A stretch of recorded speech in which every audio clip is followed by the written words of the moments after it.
The hell are you supposed to be?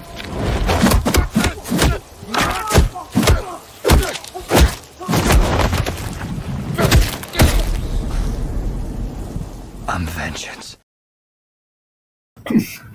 All right.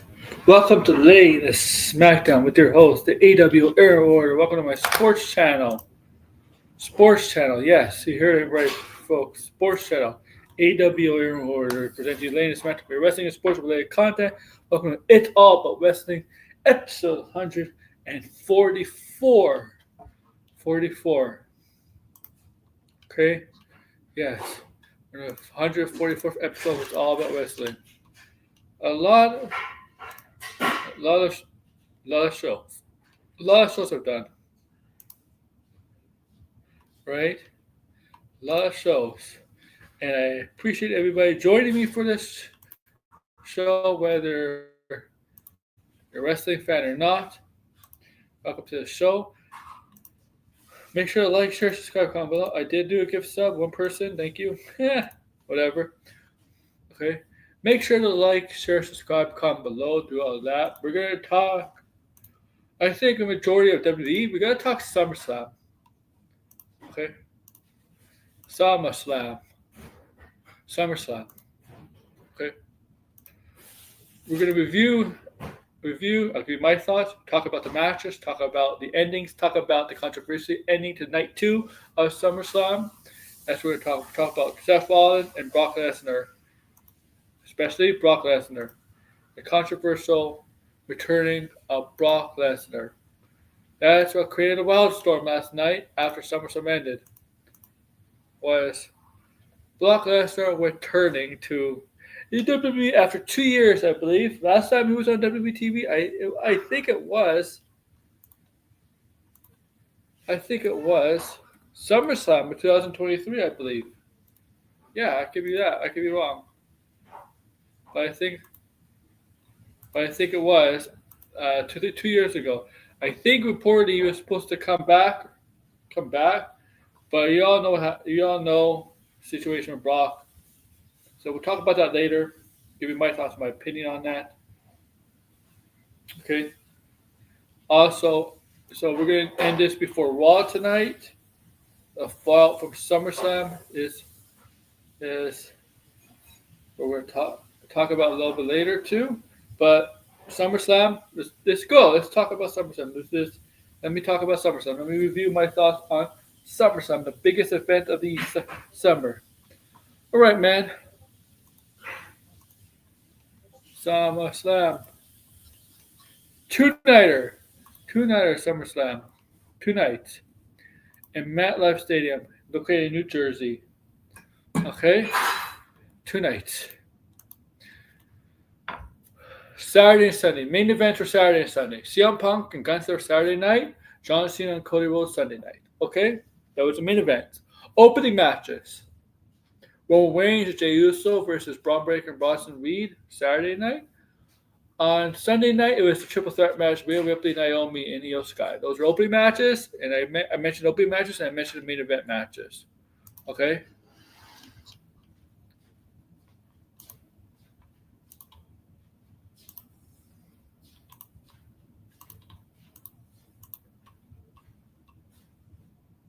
Okay? So what we're going to do is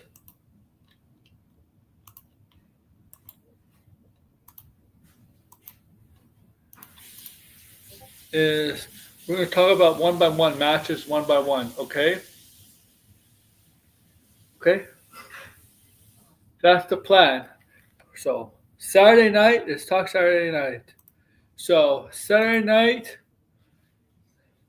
the hosts of SummerSlam Saturday night, the first SummerSlam, night 1, the host, Cardi B, hosting SummerSlam night 1. And he did nothing with her since. But Cardi B, okay? Night 1, Cardi B, the host SummerSlam. So, okay?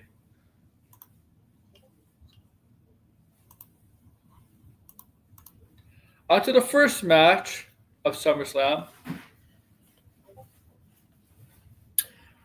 like I said, it was a tag team match. The first match was Roman Reigns and his cousin Jey Uso, main event Jey Uso, versus the team of Braun Breaker and Bronson Reed, led by the Oracle, Paul Heyman.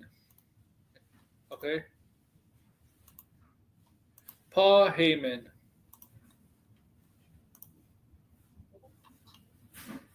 Okay?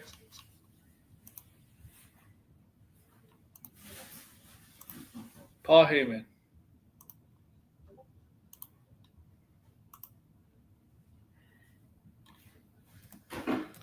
Alright, so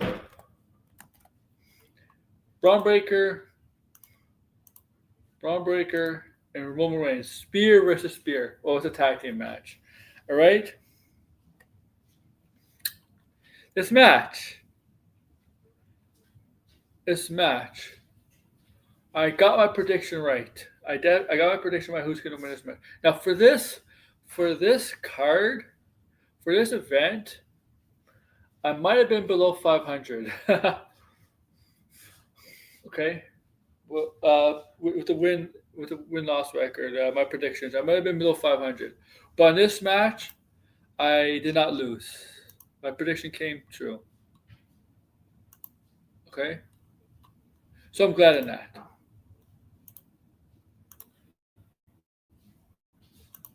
Okay.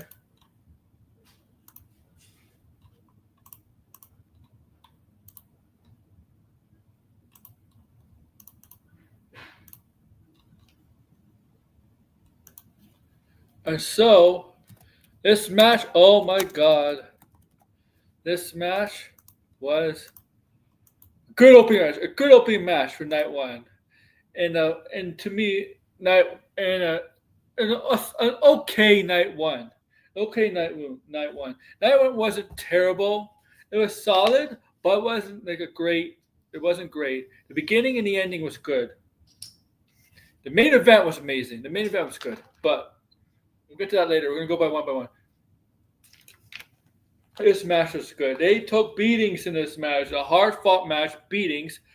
Roman, Braun Breaker, Bronson was a mammoth of a man. Braun Breaker was, oh man, the spear he did the Roman,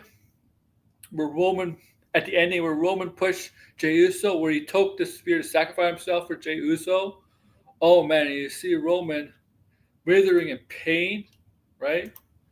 Oh man. Okay. He was. Oh yeah. And the spots of this match, you see Roman spear Bronson Reed through the barricade. It was just.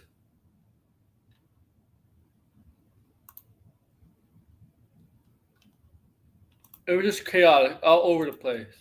Okay. This match. It was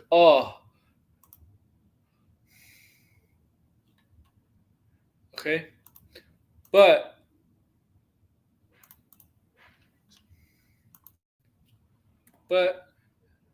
Roman and Jey Uso do get the win here, and they get the one up over Bronson Reed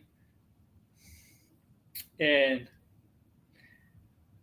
Braun Breaker, and Roman laughing at Paul Heyman as he was withering pain after taking his spear. Right? Okay. All right. Also in this match, it seems that Braun Breaker might have hurt himself in this match. There's backstage clips and videos of him seems like limping. Don't know the extent of it, but it seems like he hurt himself in this match. Okay. Don't know to the extent, but it seems like Braun Breaker has hurt himself in this match. And no, despite the loss of Bronson Reed and Braun Breaker, despite the loss to Jey Uso and Roman Reigns, champions, it shows the belief that WWE has in these two guys, especially Braun Breaker. You can't go wrong losing to two former champions. Yes, Roman Reigns hasn't been champion in a year, and Jey Uso hasn't been champion in 2 months. Okay.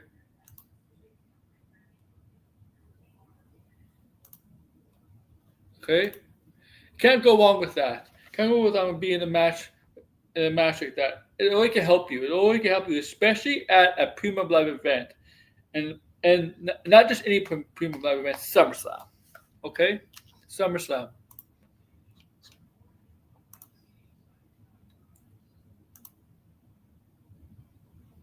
Okay. Freaking SummerSlam. All right. So good on them. But let's see what they stand to Braun Breaker's injury. Who knows? It could be fake, right? It could be fake. Who knows?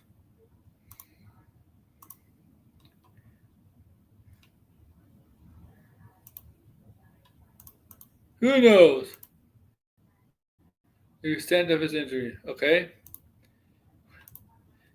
If he's hurt. All right.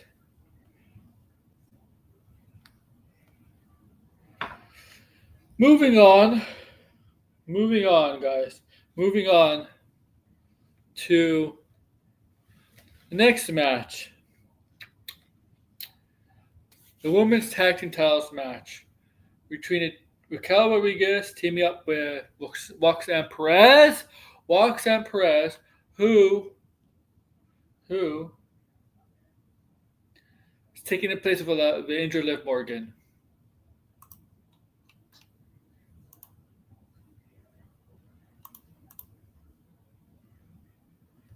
Right, taking place of the injured Liv Morgan in this match.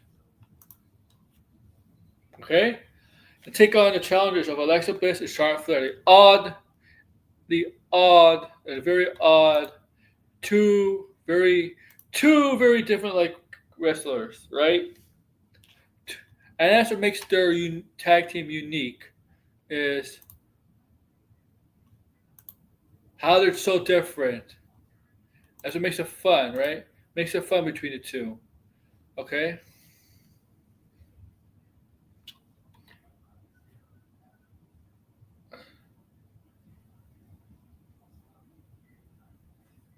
All right. Just a minute. So this match,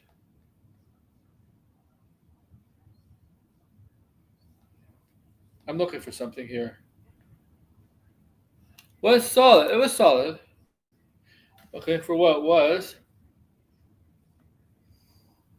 Okay. It was solid. Don't worry. Don't get me wrong. It was solid. It was a solid match.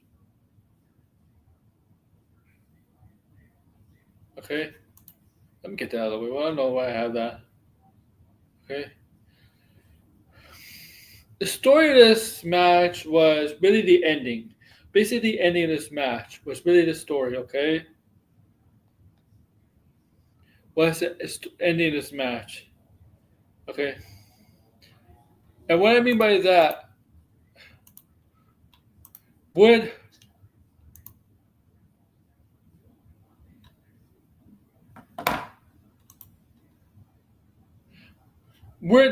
would Charlotte Flair turn on Alexa Bliss?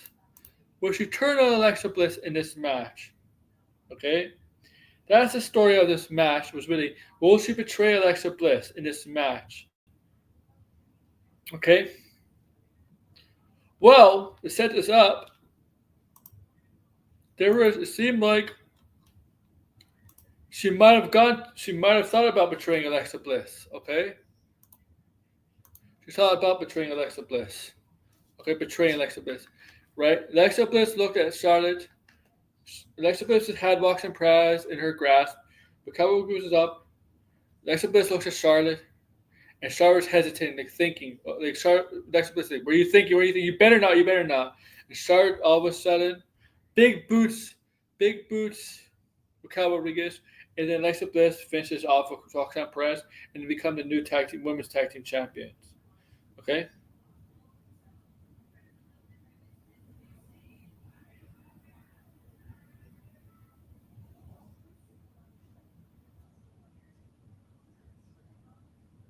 Become a new.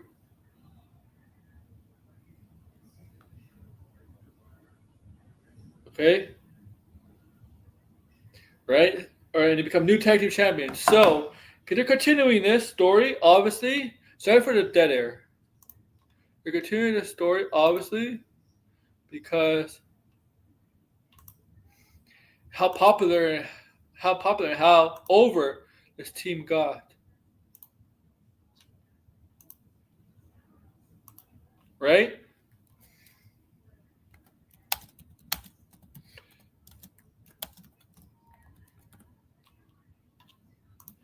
And obviously they don't want that to end so quickly. Why kill something? Why kill a good thing? Why kill something? Why the momentum, right? Don't end it. Don't get rid of the momentum so quickly. Fans do not like that. I can tell you one thing. I do not like that. And they caught a spark here with these two. Definitely, okay. All right.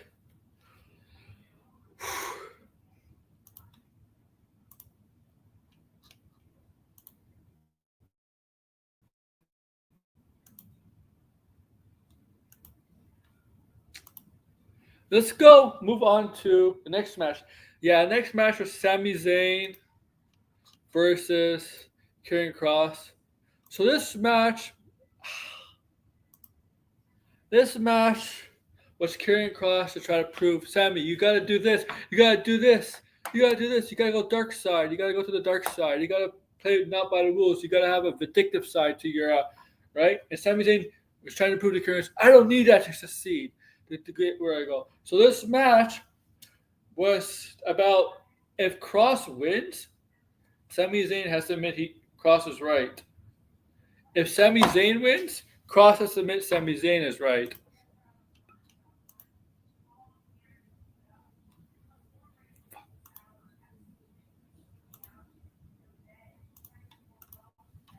Right?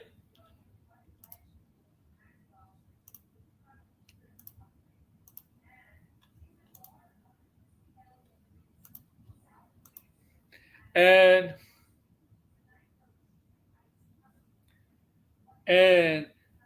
I thought Karrion Kross was going to win here. I actually thought Karrion Kross was going to win. I thought this would be a big momentum shift for Karrion Kross, a big win from Karrion Kross. I did not have Karrion Kross winning here. I really didn't, okay? Okay? I had Sami Zayn losing. But turns out in the end that Sami Zayn gets the win. Sami Zayn got the win. Even Scott Bordeaux was trying to convince Sami Zayn to use the pipe. No, Sami decided to go clean, gets the win over Karrion Kross. Okay.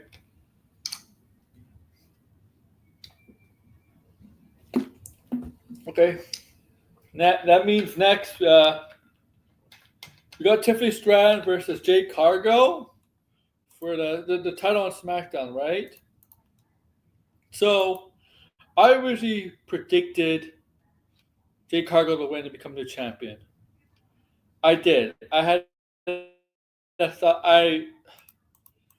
If you heard on my prediction stream, if you ever listened to my prediction stream,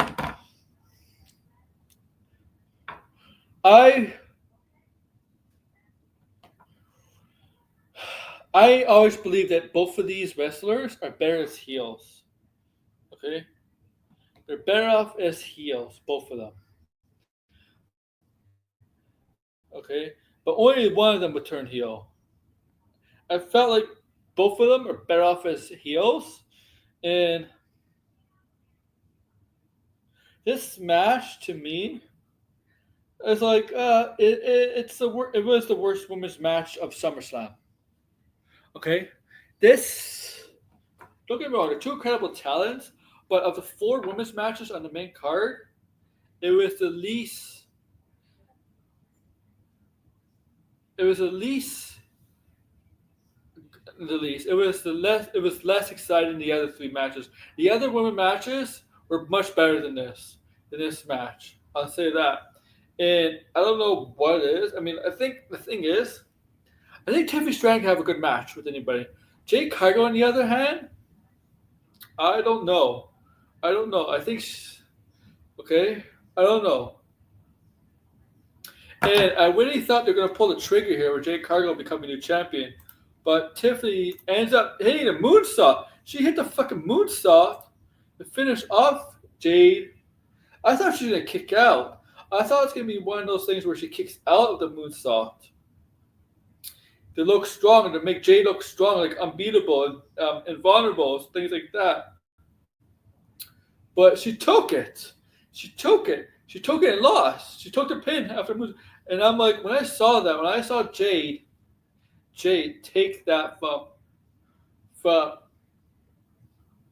Tiffany, not kick out and lose, I'm like, okay, the aura of this character, Jade Cargill, was a flash in the pan.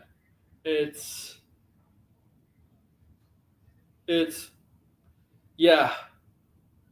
She's being exposed in a bigger pond, bigger lake, whatever. She's being exposed. Okay? And if they really thought she was going to be a future really, really strong in the WWE, she would have kicked out. And if they wanted to keep the title on her, if they wanted to keep the title on Tiffany, I thought it should be one of those things where Tiffany struggles to put down Jade, even with the moonsault, and she gets a DQ, and she turns heel in that match. I thought that was the right time. I thought it would be the perfect time to turn Tiffany in that match heel by getting yourself disqualification based on frustration over Jade not going down. But they decided not to do that. They just had Jade get pinned clean and Tiffany winning clean. And I'm like, yeah, Jade's aura is like, sorry, Jade Cargill fans. Like, sorry, man. She was overexposed. She was treated like a big shot entering this company, but like a big star. But I don't think lately she hasn't. Even though Naomi, yeah, she's beating Naomi, but look, Naomi's champion. Naomi is champion, and we'll get to the next night for sure about Naomi.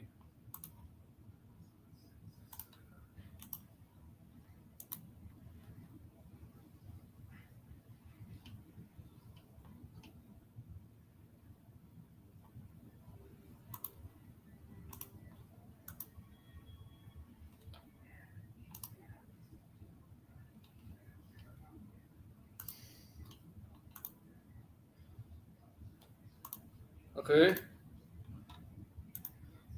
Now we're gonna get to next match, the celebrity match: Logan Paul and Drew McIntyre versus Jelly Roll and Randy Orton. And once again, I got prediction on this match wrong. I did not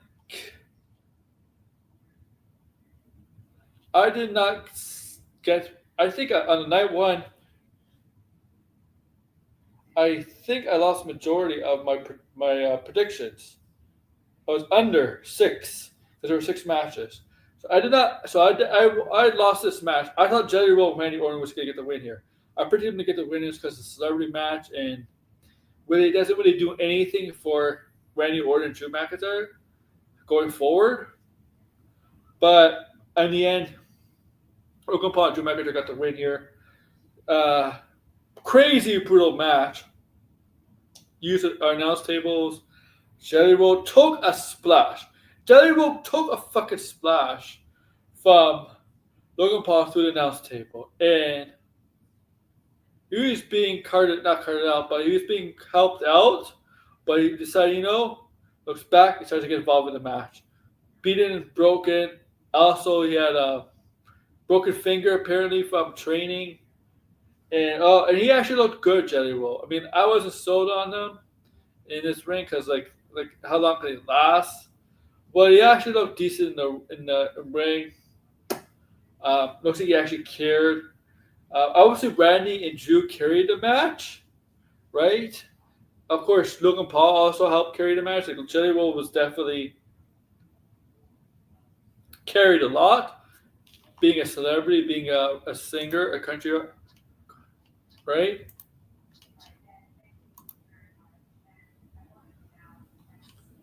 But yeah, I mean, it was a fun celebrity match. Yeah, I was surprised Drew and Logan got the win. I thought Randy and Jelly Roll got the win, but in the end, Jelly Roll and Randy Orton lost. So Drew McIntyre, Logan Paul could gloat in Randy and Jelly Roll's face on SmackDown with the victory. Like I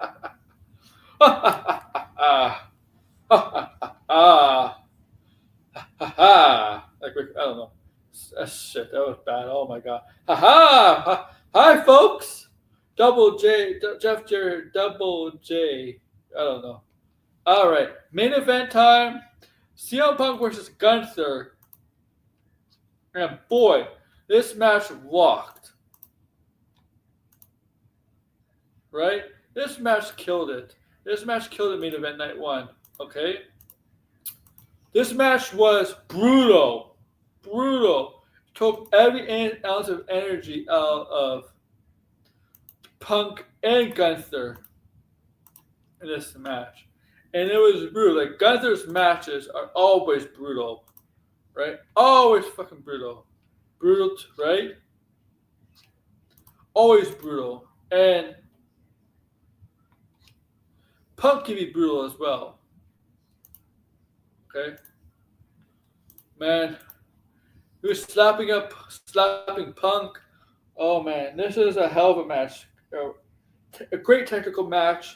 Submissions, power bombs, things like that. The Gunther dropkick. CM Punk with his patented knee in the corner, bulldog. Obviously, the elbow drop he does.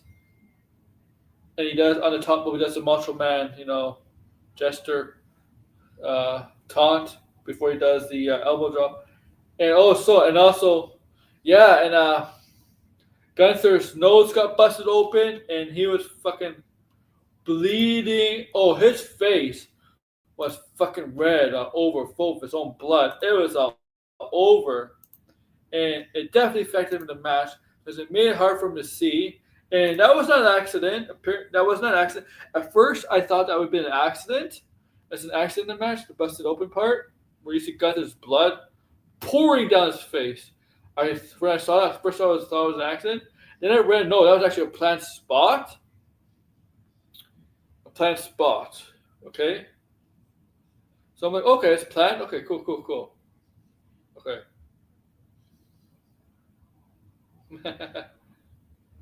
Okay.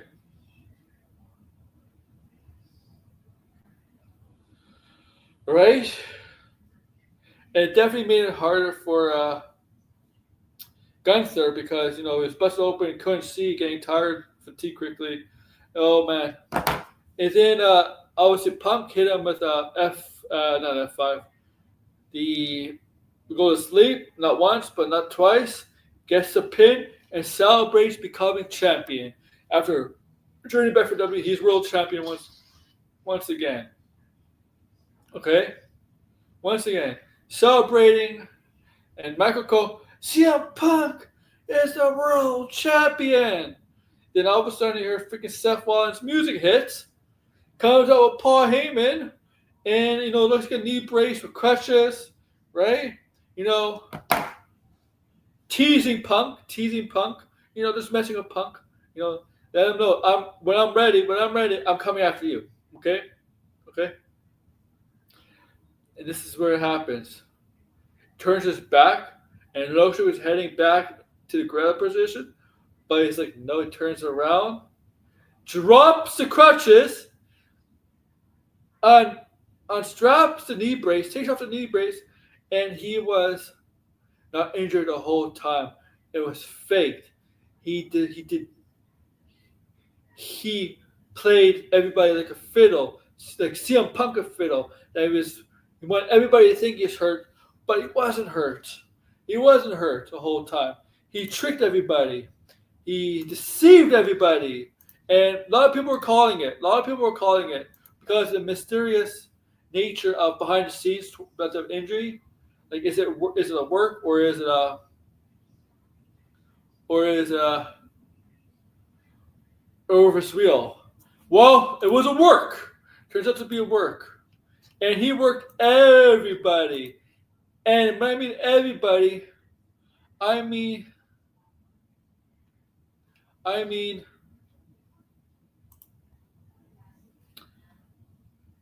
he even when he was not in the wrestling world, even outside of like at restaurants, stores, at gyms, interviews, hosting things, he played everybody that was legitimately hurt. Good, it was good selling on his part, where he played everybody for a fiddle. It was great heel work, and so and Punk is like, oh shit. He's like, Punk is like, shit, man. Oh my god, because Punk is extremely tired, exhausted from a hard fought out match with Gunther, and he's like, oh shit, I don't have that much energy in me. So with the referee, Seth Rollins comes in and starts beating Punk over his body with the Money in the Bank. Then he gives the curb stomp to Punk, pins Punk 1, 2, 3, cashes in for the title match. Pins Punk 1, 2, 3, becomes a champion, and he becomes world champion, stealing Punk's dreams of becoming champion. Who was champion for 5 minutes? Punk was champion for 5 minutes, but Seth Rollins had to ruin the celebration, ruin his dreams, ruin his goals, just because he despises CM Punk so much that he's willing, he doesn't want to see Punk as champion or anything like that. You just want to screw over Punk. Make sure okay, if he becomes champion, I'm going to cash it on him. Cash it on him. Okay? Now,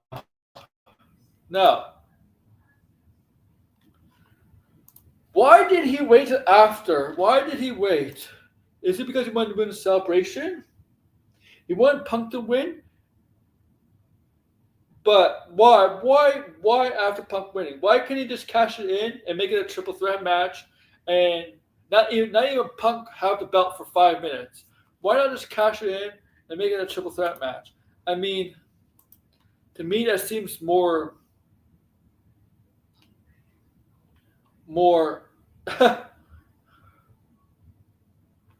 plausible, I could say. But that's me.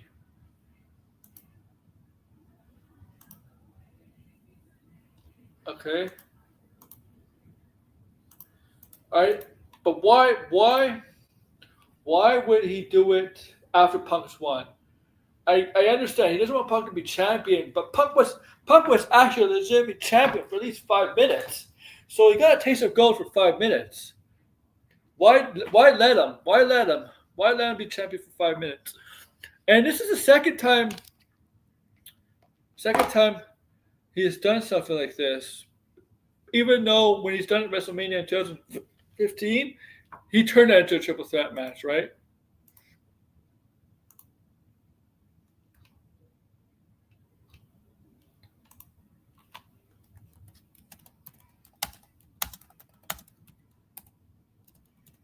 Right? He turned that into a triple threat, right? So I don't understand why he waited until Punk won. He should have just done it during the match, make it a triple threat match. That's what I would have done. But Punk was champion for 5 minutes. Okay, so night one overall, it was okay. It was a solid show, but the first match in the main event is what was the standouts. Okay, the ending of overall, night two was a much better show from top to bottom than night one. And there's been a tendency where WWE, when they have 2 nights, it feels like night two is always better than night one for some reason. Okay? So night 2 begins, and they had Triple H coming out as the host of night 2. Okay? Nobody cares about Triple H, whatever. Okay? Oh, there's the Reds here. Okay? He's the only one here. So we open up the match with a triple threat match. Naomi, Rhea Ripley, and Io Sky. And yeah, that was the opening match. Right, triple threat match. Remember, Naomi cashed it on Io Sky during Io Sky and Rhea Ripley's main event match at Evolution earlier, a couple weeks ago. Right? And so they had a triple threat match here. Right? So I definitely got this prediction right. It was just a good opening match. These women killed it. These women killed it.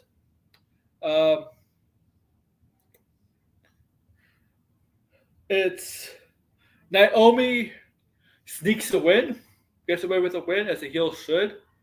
I always felt like that was going to happen. That the heel was going to win this match, and Naomi gets this win. Okay, now Naomi has number one contenders match with Stephanie Funk here at Clash in Paris at the end of the month. Okay, so Stephanie Funk here is the next challenger, the number one contender. Okay.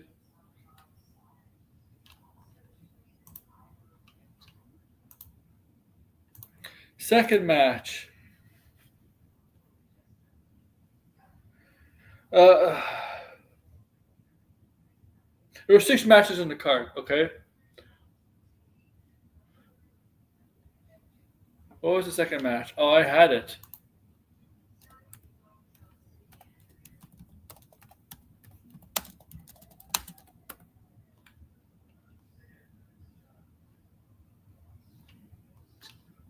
Shit, how can I be blanking on it?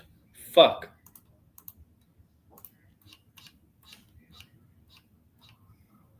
Okay. Oh, second match was, the TLC match. The 6 tag team TLC match, which is crazy as fuck. Oh my god, this was like, oh my god. So this match featured, the Riot family, specifically Dexter Lumis and Joe Gacy versus Morris and Machine Guns versus DIY. Right? Versus the Street Profits versus what's it called? What's this called? Fraxium and the team of Andrade and Ray Phoenix. This match is crazy, man. It's sick. TLC on the anniversary of the first TLC was SummerSlam, and they had the Dudleys and the Hardys at SummerSlam because the Hardys and the Dudleys are going to have one final match in TNA, Bound for Glory, and we know TNA and WWE have, they're in a partnership with each other. But this match, oh my god, ladders, chairs, and everything. They had everything: tables, ladders, and chairs. I think there was instances where this guy went through the table. This didn't. 2 seconds later, this guy through the table, and people went on the ladders. They took spots on the ladders. Candice LeRae got involved. Oh my god! I hope she's okay because her spot when she was thrown off the ladder onto a ladder. Oh my god! I don't know if she hit her head or what. Oh my god! She took a massive bump.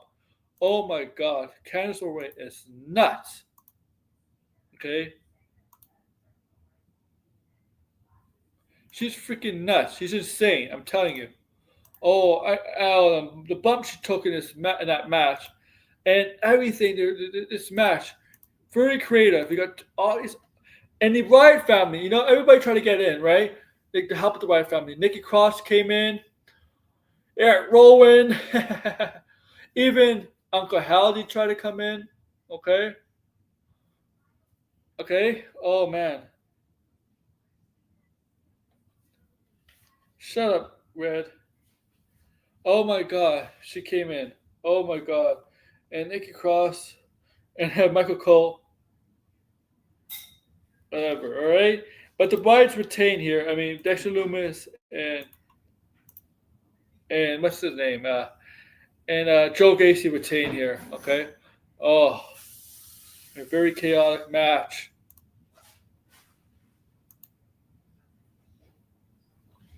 There's a movie called Greenland. What the fuck is Greenland? A movie, really?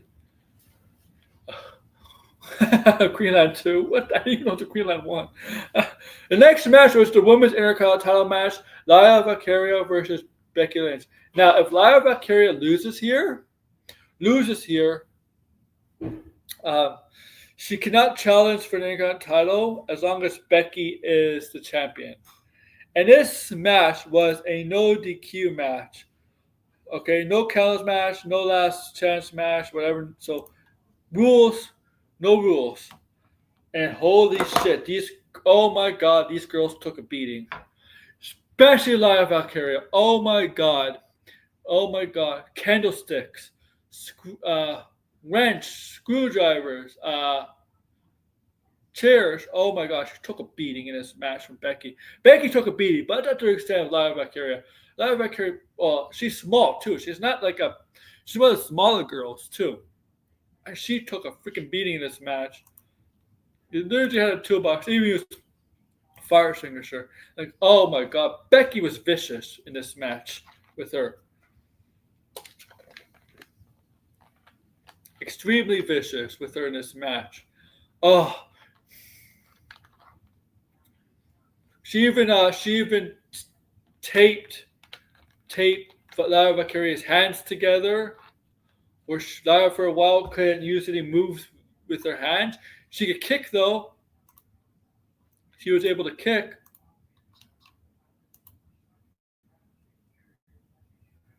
Okay. It was crazy. And then Bayley has to get involved, and Becky was trying to convince Bayley, you know what? She stole your spot. She stole your number one contendership. This should be you instead of her. Trying to convince Bayley to attack Lyra. That didn't work. So Becky goes to attack Bayley. Bayley blocks and starts attacking Becky. Becky's against the barricade. Bayley goes charge Becky. Becky pulls away and Bayley goes over the barricade. And we get to the finish where Lyra was about to go for a move. He gets pushed in the ropes. Bayley accidentally punches Lyra because Lyra ducks. Becky ducks. So she lands a punch on Lyra. Then Becky finishes Lyra off with her version of the rock bottom, and she wins because of the interference from Bayley. They're still similar to the Bret Hart, Shawn Michaels, Undertaker, when Shawn Michaels was special guest referee against Bret Hart, Undertaker at SummerSlam '97. Shawn Michaels went to slam over the head Bret Hart with the steel chair, but he connected with Undertaker instead. Kind of similar like that. So I'm curious to see what the fallout from that is. From that. From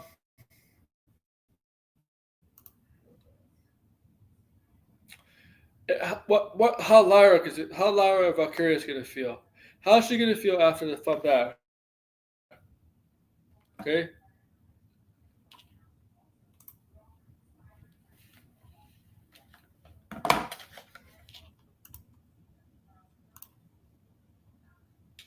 Okay. How's she gonna feel? Okay. Because she won't be a happy camper. That's one thing.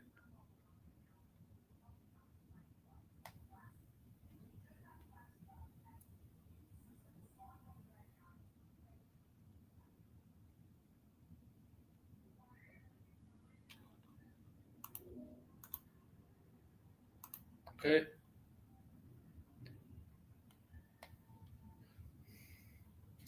Next, we got the cage match. Sorry, I don't know why I have that highlighted. The cage match: Jacob Fatu versus Solo Sikoa for the US title. Right? Cage match. So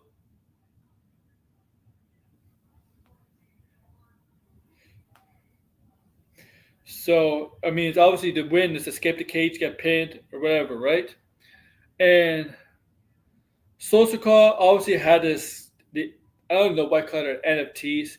His group is called NFTs. It's so fucking ridiculous. I don't know why they call it NFTs. That's a bad name. NFTs. Who the fuck came up with that? It consists of Jeff Cobb,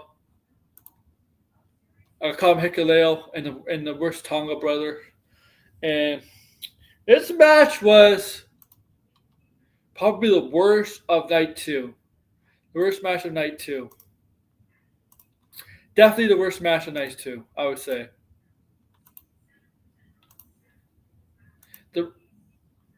I think the right guy won this match. Definitely a Sosaka. But this match was not good.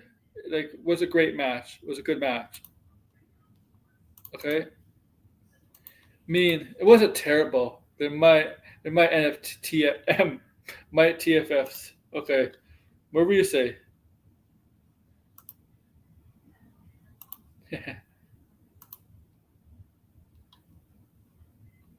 What were you say?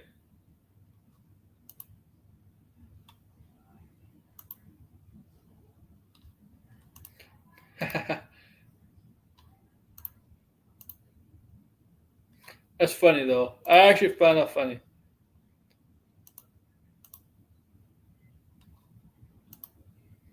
Right? But Jeff Cobb is just a brute, just muscle there. Like he is nothing there. Okay, in WWE. All right, and so yeah, Solo wins here, retains. Jimmy Uso was there. Jimmy Uso was there, right? Jimmy Uso was there, try to help handle the interference, but Hikuleo was a massive beast, and he helped Solo win. Solo and Hikuleo managed Maxwell tag and Freeman. All right. Then we got so and then what happens is Jimmy Uso manages to take out Mateo, push Mateo into the cage with the other Tonga, locks the cage with Tonga and Mateo, locks the cage with those two in Fatu, and Jacob Fatu has his way with those two and does his patent finishing moonsault, not off the turnbuckle, but off the cage onto them when they're both standing. Okay? And Jacob Fatu does that weird walk. You know that weird walk I'm talking about? Yeah.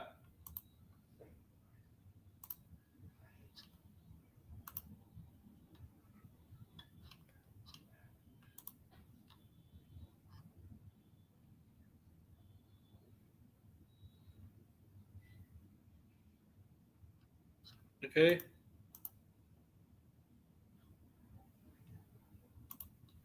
Okay. Max out Tonga and Freeman. Right? Next match was AJ Styles versus Dominic Mysterio for the Intercontinental title match. Oh, and this match, interesting storylines going on.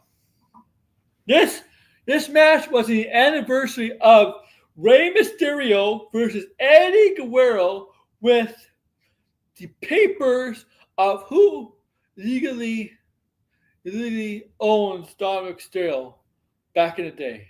The custody of Dominic Mysterio. Yes, 20 years, okay? And what's funny about this,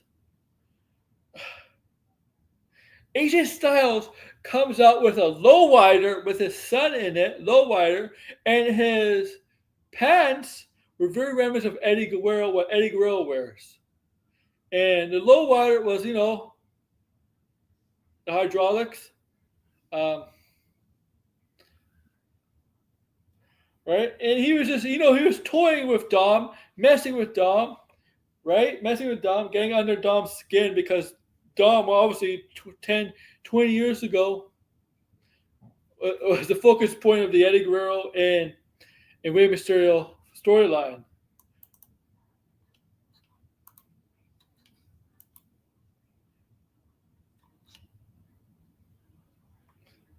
And this match too, there was a time when the ref was distracted and Dominic had a steel chair and he just threw it down on the ground and went down onto the ground himself, right? He didn't throw it, he threw it AJ, and he went down to the ground himself, right? Trying to get AJ to scoff up, but AJ is smart enough and pushes the chair around his neck and goes down to the ground himself. And the ref turns around and he's like, "What the hell's going on? What the hell's going on?" Dom said, "He hit me," and AJ said, "No, he put the thing around his neck." And the thing continued. AJ managed to get Dom in the Craft Crusher, okay, but Dom's boot was loose. It was kind of unzipped and loose. So the boot comes off, kind of like Eddie Guerrero. You know, Eddie Guerrero did that with Kurt Angle at WrestleMania, how he won? Yeah, similar to that with the ankle lock. So when the ref was not looking again, he hits him with the fucking boot, and he hits him with the splash after, and he retains over AJ Styles.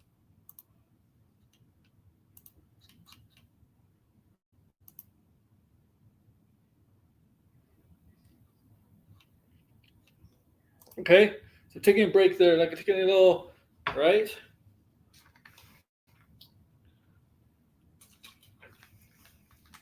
Main event time. Cody Rhodes versus a babyface John Cena for the world title, for the WWE Undisputed Championship title. Okay, and this, I can say, this is Cena's best match in years. Best match in years with Cody Rhodes. Cody Rhodes, and man, the intensity of this match, how both of these wanted this match badly. Oh my God, there was times. Oh my God. I mean, yes, they did do a lot of finishing moves to each other. I think Cena did like 5 attitude adjustments, and Cody Rhodes probably did like 5 crossroads. But man, there was even a time where John Cena, the attitude adjustment to Cody on the announce table. Also, he did what was great when they went into the crowd, and then they went under the stage. So they didn't. There was no camera. You didn't see him under the stage. So they did not show any visuals of him under the stage. But you see where you see the elevator pop up through the stage slowly, and you see Cena with Cody Rhodes on his shoulders, right? That's using Cody Rhodes' stage, using Cody Rhodes' stage elevator for his entrance, and he just throws Cody Rhodes onto the ramp. Oh man! Oh my God! This match is crazy.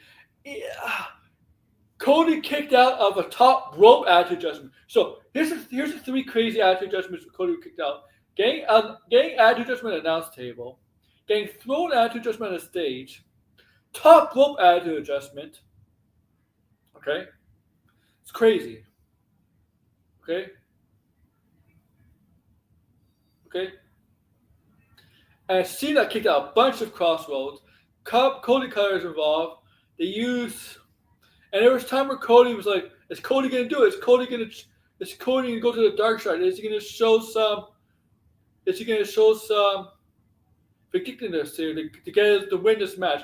Is he gonna show like will you show whatever it takes to do to win the title?" And he hasn't shown it. He didn't show it in this match. I never thought he was gonna turn heel in this match. Okay, I didn't think he was going to turn heel at all. But since Cody kicked out the attitude adjustment off the top rope, Cena goes for it again. He has a table set up, so this time he wants to do it again off the top rope through the table. Cody's like, no. Cody decided, you know what? No. And then Cody goes, that's a Cody cutter to Cena through the table. And the thing is, the Cody cutter through the table, that looked scary. And that looked really, really scary. So he hit Cena through the table, the Cody cutter, and definitely hurt both of them. Hurt Cena drastically more. He got up and he was dazed, confused, and Cody just finished him off with the crossroads. And Cody becomes champion again. No heel turn. Cena held Cody's. They had a handshake. Then he held up Cody. Cena held up Cody. Cena held up Cody's arm, and Cena repaid him the favor because this is going to be Cena's last match at SummerSlam, right? Last match in New York, New Jersey area maybe. So that's right. So Cody decides to let Cena have the floor with a mat, right? Just to be part of his farewell tour to celebrate the crowd Once Cody leaves, you hear the Beast Incarnate's theme music, Brock freaking Lesnar's theme music, and when I heard that, I was like watching. I'm like, oh my fucking god, I'm like, I didn't think they would do. I didn't think they would do this. I didn't think they would have Brock Lesnar come back so quickly. I didn't think they would do this. And you see Brock Lesnar coming back, with facial hair. Yeah, his heel turn didn't complete anything at all. I think there's a lot of botched things in that heel turn that didn't come to plan, right? But you see Brock come with a cowboy hat. He had it looks like he's been in the wild, right? He looks like he's been in the wild, and he just stares at Cena. Cena stares at Brock. He's gonna piss on everyone, right? And he goes, and then Brock, right? Brock circles the ring. Cena staring at Brock. Brock staring at Cena. Cena just went up. Brock takes off his his cowboy hat, his open his shirt, and comes in the ring. Cena goes to attack Brock. Brock just lays Cena there with an F5. Because you remember 2012 when Brock came back after UFC. Cena was stupid. He went to shake his hand, and Brock just pulled him in for the F5. Cena definitely remembers that, right? Right? Okay, you remember that. And yeah, Brock is left back, and this created a lot of wrestling Twitter. Oh man, wrestling Twitter. Oh man, wrestling Twitter was going nuts. Oh my god. The insanity of Brock back, Lesnar back. And I'm like, wait a minute. Why did they bring it back? Is something is up. There has to be something up. Why would it bring back Brock? This is not just a random thing. And you know what? Let's just bring him back. There has to be something up. And I'm like, either he got cleared. He got cleared from these allegations, these lawsuits. Or they're like, you know what? Let's just bring Brock back. Okay? And it's quite controversial because there's a lot of people who didn't like him coming back. And people was not, I think maybe they don't know. Maybe they don't know that maybe Brock got cleared. I don't know if he got cleared or not. But I would think he would get cleared. Now, the reports are saying he's not being sued or anything like that. He's not in legal trouble or anything like that. Okay? Or anything like that. He just may be a witness to it.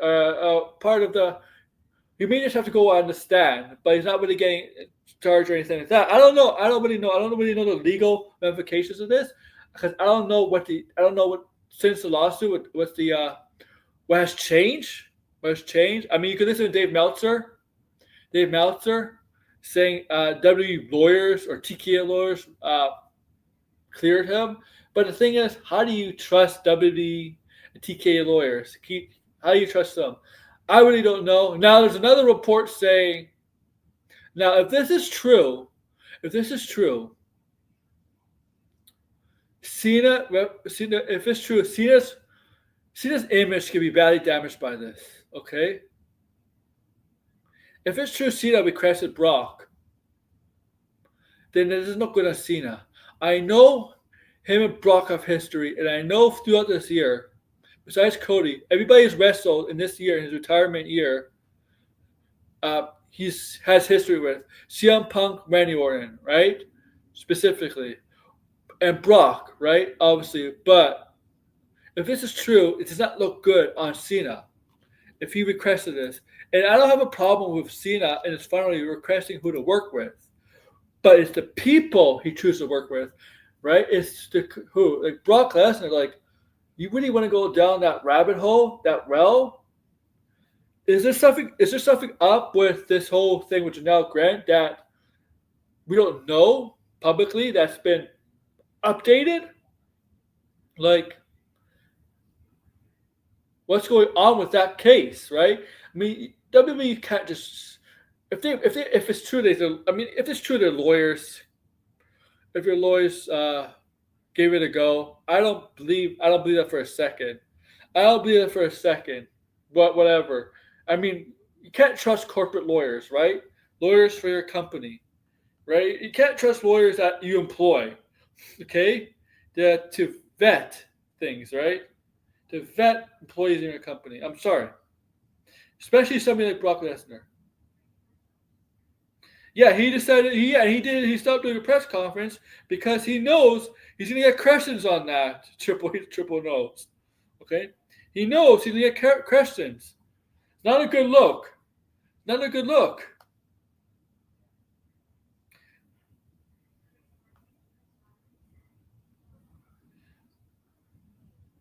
So I don't know what it really is. I don't know. Like to me, I have to dig a little bit more information on it. I need to see more information coming out of this to see what's update with the lawsuit first. Because if he's still part of the lawsuit and the thing is still going on, if he's not in the clear or whatever, then this is bad. This is a bad look. Bad look for WWE and a bad look for well, it's always been about bad look. If it's also John Cena's requesting it, that's a real big red flag because that could definitely in the wrestling world, I don't know, I don't know, man, that's not good. I mean, the crowd reacted to his return like it's like craziness. Okay, I just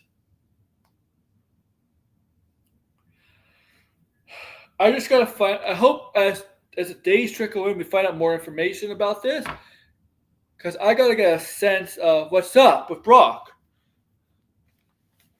Okay, now Dave Meltzer is one to say some things. I don't know. I gotta go see if anybody else backs up what he's saying. John Cena will be fighting now. He's in Hollywood. Hey, Red. Hey, Red. They're all trying to cancel Sidney Sweeney now. Okay, everybody's trying to cancel Sidney Sweeney now. You don't think they'll cancel John Cena? Okay. You don't like that news, right? They're gonna if they could.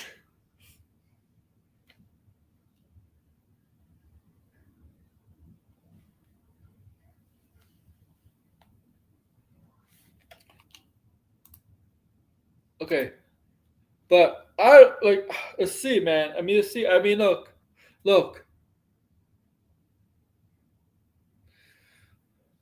This is WWE. Okay. No, the fans don't care really, especially they're live. Okay. It would, can you imagine? Like, so if it's Cena requested him, I don't know, man. I don't know. And obviously, that feud does not need a title on the line, right? So it's okay so Cena got his 17th title. He doesn't need to be a champion anymore. There just needs to be some big feuds for the rest of the year to December. And I think this year, since Cena is going to be retiring in December, I think they need a pay-per-view in December this year, a PLE in December, just because of Cena. Okay.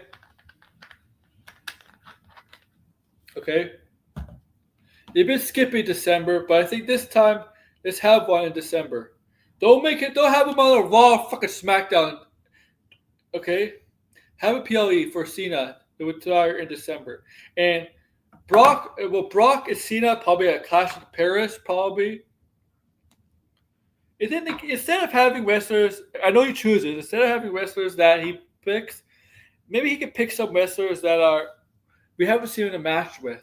Like Cody, we see him wrestle Cody in the past, long time ago, but not this Cody. I want to see him, finish off his career with, Brock is next. Who else can finish? See him Gunther. Guys like Gunther. I think he needs Gunther and I don't know. Who else Gunther? I don't want to see him against Roman Reigns, but Gunther. I mean, if he wants people in his past, Seth Rollins, obviously, but we'll see. I wouldn't be surprised if he goes after Seth Rollins. I wouldn't be surprised.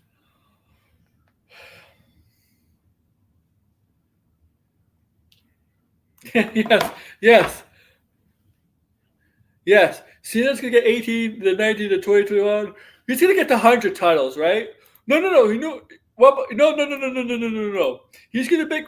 He's gonna. You know who has the record for most titles in the history of wrestling? Raven. You know Raven? I believe Raven does.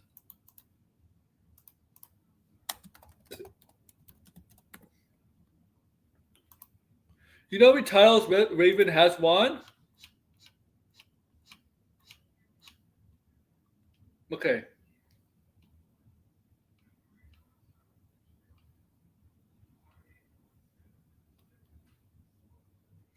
Yeah, so Raven won the hardcore title 26 times. Won the hardcore title 26 times. Okay?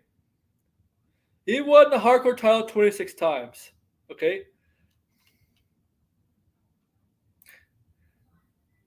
I know, but World War titles. But he won the hardcore titles 26 times. Oh my god. That's crazy though. You have to admit that's crazy. 26 times.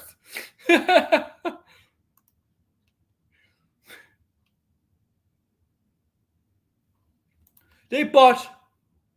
Yeah, one kill. He's 24/7, like 87. They botched Raven for WWE. They definitely botched Raven for WWE.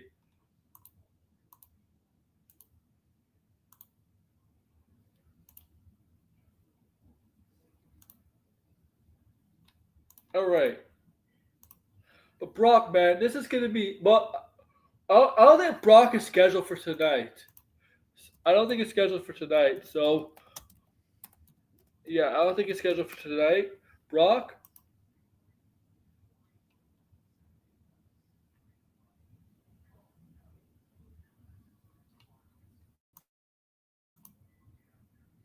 So maybe SmackDown.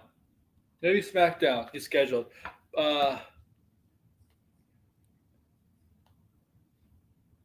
We know Rollins will be here, and he'll be kicking off.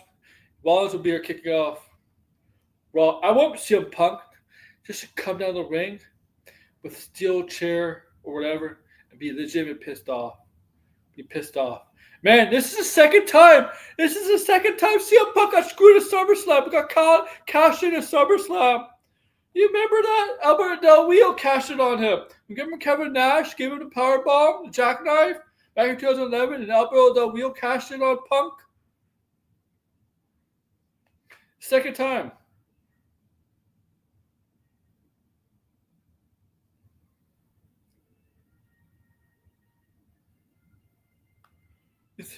The Punk is like, oh, fucking deja vu all over again.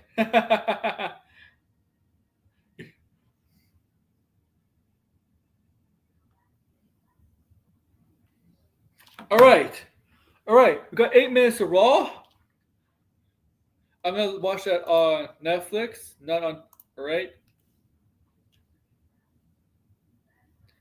The dog collar match. They have like bull whooping matches, stuff like that. All right, guys. Make sure to like, share, subscribe, comment below. Do all that on this channel. Try to get more wrestling content done in here. Okay. I hope. I have to.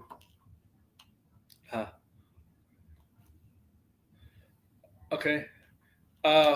Yeah. So yeah, do all that. Like, share, subscribe, comment below. Bye. Give me what I want. Give me what I want. You know what I want. Give me what I want, or I'm going to continue to hurt people you love. Give me what I want. Give me what I want. You know what I want. You just don't want to give it to me. Give it to me. Give me what I want. We're going to give you what you want. That's not what I want.